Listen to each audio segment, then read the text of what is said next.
Sir ମୁଁ ଗୋଟିଏ ଝିଅକୁ ଭଲ ପାଉଛି, ତାକୁ ବାହା ହେବାକୁ ଚାହୁଁଛି, ହେଲେ ତାଙ୍କ ଘରେ ଜମାରୁ ରାଜି ହେଉନାହାନ୍ତି। ଏହାର ସମସ୍ୟାର ସମାଧାନ କ'ଣ? ବହୁତ ବଢ଼ିଆ କ୍ୱେଶ୍ଚିନ୍ ଗୋଟେ ଆପଣ ପଚାରିଲେ। ତ ପ୍ରଥମ କଥା ମୁଁ ଆପଣଙ୍କୁ କହିବି, ଆପଣଙ୍କ ଯେଉଁ ଭଳିଆ ମୁହଁ, କାଳିଆ ଭୁସୁଣ୍ଡା ଭଳିଆ ମୁହଁ, ସେଇଥିରେ ଆପଣ ଗୋଟେ ଝିଅ ପଟେଇ ପାରିଛନ୍ତି। ତ ଆପଣଙ୍କ ସାହସକୁ ମୁଁ ପ୍ରଥମେ ଧନ୍ୟବାଦ ଦେବି। ଦ୍ୱିତୀୟ କଥା, ଆପଣ କହୁଛନ୍ତି ଯେ ଝିଅର ବାପା ଆପଣଙ୍କ ଲଭ୍ରେ ବାଧା ପ୍ରାପ୍ତ କରୁଛନ୍ତି। ତ ଆପଣଙ୍କର ଯେଉଁଭଳି ବୟସ, ଏହି ସମୟରେ ବାଧା ଆସିବା ଉଚିତ, ଆଉ ଆସିବ ବି। ପ୍ରୋବ୍ଲେମଟା ଏହି ସମୟରେ ଆପଣଙ୍କୁ କେଉଁ ରୂପରେ ଆସିବ ଆପଣ ତା ନିଜେ ବି ଜାଣିନାହାନ୍ତି। ସିଏ ହେଇପାରେ ଝିଅର ବାପା ହେଇ ଆସିପାରେ, ଝିଅର ଭାଇ ହେଇ ଆସିପାରେ, କିମ୍ବା ଝିଅର ନିଜ ସମ୍ପର୍କୀୟ ବୟଫ୍ରେଣ୍ଡ ହେଇ ମଧ୍ୟ ଆସିପାରେ।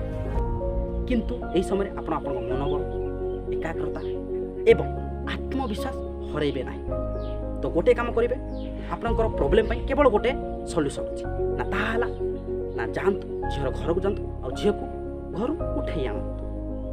ଆପଣଙ୍କ ଭଳି ଖଡ଼ାଖିଆ ପ୍ରେମିକମାନଙ୍କ ପାଇଁ ମୁଁ ଗୋଟେ ମାତ୍ର ସଲ୍ୟୁସନ୍ ଦେବି। ମୋର ଗୋଟେ ବାଣୀ ମନେ ରଖିବେ, ଜୀବନରେ ମନେ ରଖିବେ, ନା କ'ଣ ସେଟା, ନା ଜାଗ ଗ୍ରାହକ ଜାଗ, ଝିଅକୁ ଘରୁ ଧରିକି ଭାଗ।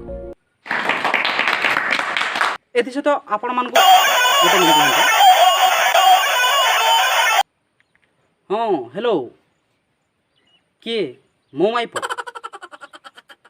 ପଡ଼ିଶା ଘର ବୁଲୁ ରଙ୍ଗବାଲା? ଆଚ୍ଛା, ଧରିକି ପଳେଇଲା। ଆଚ୍ଛା, ହଉ, ଠିକ୍ ଅଛି ଠିକ୍ ଅଛି, ରୁହ ଟିକେ ପରେ କଲ୍ କରୁଛି। ତ ଶେଷରେ ମୁଁ ଆପଣଙ୍କୁ ଗୋଟେ କଥା କହିବି, ସାବଧାନ ରୁହନ୍ତୁ, ସତର୍କ ରୁହନ୍ତୁ ଏବଂ ଏମିତି ଚଷମା ପିନ୍ଧି ମୋଟିଭେସନ୍ ଆଣି ଦେବା ସହିତ ନିଜ ମାଇପ ଉପରେ ମଧ୍ୟ ଧ୍ୟାନ ରୁହନ୍ତୁ, ନହେଲେ ସେ କେଉଁ ରଙ୍ଗବାଲା ସହିତ ପଳେଇ ଯିବାର ଚାନ୍ସ ବହୁତ ରହୁଛି।